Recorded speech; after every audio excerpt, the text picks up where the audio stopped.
यह मोर्चा है पाकिस्तान के यार तुर्की और अजरबैजान के खिलाफ। ने टर्की की मदद की, लेकिन टर्की ने भारत की पीठ में छुरा घोंपा। क्या अब टूट जाएगा अरबों का व्यापार? क्या भारतीय बाजारों से गायब हो जाएगी टर्की की चीजें?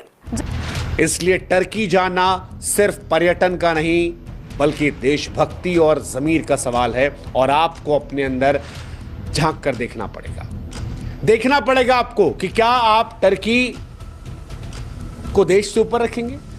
आ रहा है टर्की और आज़रबाईजान पर। इसकी वजह यह है कि इंडियंस बॉयकॉट कर रहे हैं टर्की एंड आज़रबाईजान का। दोस्तों, पाकिस्तान पर ऑपरेशन सिंदूर के प्रहार के बाद अब पाकिस्तान के दोस्तों को सबक सिखाने की बारी आ चुकी है। तो 800 के लगभग बुकिंग्स जो है वो कैंसिल हो गए थे। जो लोग टूरिस्ट जो इंडिया से तुर्की जा रहे थे वो सारे कैंसिल हो गए। और तुर्की में भूकंप आया तो भारत ने तुरंत मदद भेजी, मेडिकल टीम, राहत सामग्री और बहुत कुछ। लेकिन टर्की ने क्या किया? कश्मीर के मुद्दे पर पाकिस्तान का साथ दिया, और अब खबर आई है कि भारत पर हुए ड्रोन हमलों में टर्की के ड्रोन्स का इस्तेमाल हुआ। इस पूरे मामले के बाद भारत में गुस्सा फूट पड़ा। ट्विटर पर #बॉयकॉट टर्की ट्रेंड करने लगा और व्यापारियों ने टर्की के सामानों न लेने का फैसला किया। और इसकी सबसे बड़ी रीज़न ये है कि टर्की और आज़रबाईजान ने पाकिस्तान का साथ दिया है इस वॉर के अंदर। हाय फ्रेंड, स्वागत है आपका है आज की खबर में। दोस्तों, इंडिया में ट्रेंड चल रहा है बॉयकॉट तुर्की, बॉयकॉट अजरबैजान, बॉयकॉट चाइना, और उसमें खास कर तुर्की का तो पट्टा बैठ गया है, क्योंकि लोग बढ़ चढ़कर भाग ले रहे हैं बॉयकॉट तुर्की में। और तुर्की को अभी नहीं पता चलेगा कि कितना इंडिया ने बॉयकॉट किया है, पता चलेगा 1 महीने के बाद। तो दोस्तों, ऐसी वीडियो देखने के लिए हमारे चैनल को लाइक करो, शेयर करो, सब्सक्राइब करो। हमारे जवानों के खून से खेल जाए और उसके बाद हमारे जख्मों पर नमक छिड़के तो क्या हम खामोश रहेंगे? कब तक हमारे जवान मरते रहें और हम चुपचाप उनके यहां घूमते रहें जो हमारे जवानों को मारने के लिए हथियार भेजते हैं? क्या आप जानते हैं कि भारत ने ऑपरेशन दोस्त के जरिए टर्की को भूकंप के झटकों के बीच जीवन दान दिया था? और टर्की आज हमारे शहीदों का अपमान कर रहा है, पाकिस्तान को हथियार दे रहा है। टर्की के राष्ट्रपति एर्दोगन कहते हैं कि हम पाकिस्तान के साथ बुरे वक्त में, अच्छे वक्त में मजबूती से भाई के साथ खड़े हैं। हमारा स्टैंड पाकिस्तान की तरफ क्लियर है। सवाल यह है कि फिर हम इतने बेशर्म क्यों हो रहे हैं? हम अपनी मेहनत की कमाई टर्की में क्यों लगवा रहे हैं? क्या हम अपने ही पैसों से अपने ही जवानों के लिए गोलियां खरीदना चाहते हैं? क्या आप उस देश में घूमने जाना चाहते हैं जिस देश से आए ड्रोन की वजह से हमारे देश के जवानों की विधवाएं रोती हैं?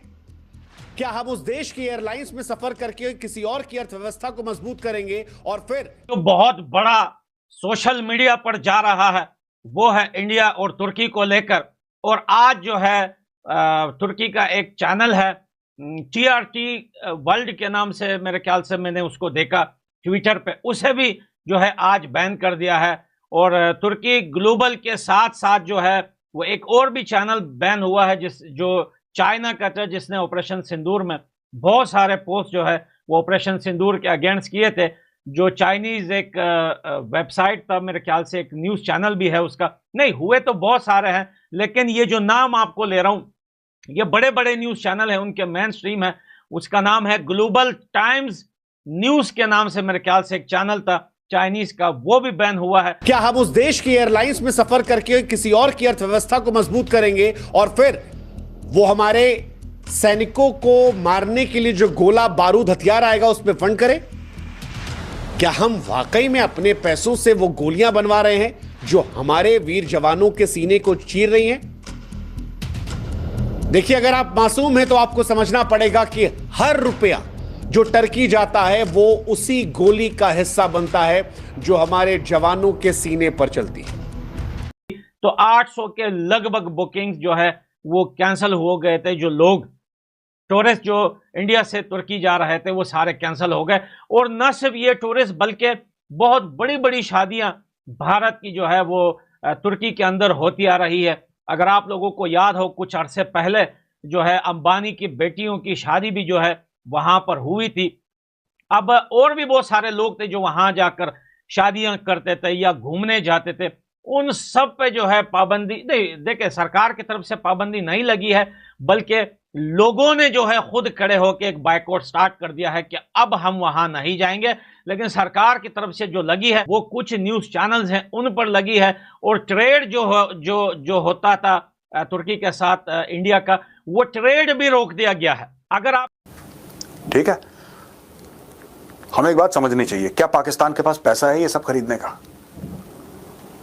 क्या पाकिस्तान के पास एक्चुअली पैसा है तुर्की को देने का, चाइना को देने का? नहीं। फिर पाकिस्तान को माल क्यों मिल रहा है? क्योंकि भारत की इकोनॉमिक तरक्की रोकना चाइना के बेनिफिट में है।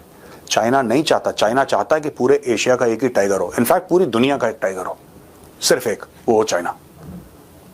वो कभी ये टॉलरेट नहीं करेगा कि भारत तरक्की कर रहा है दोस्तों।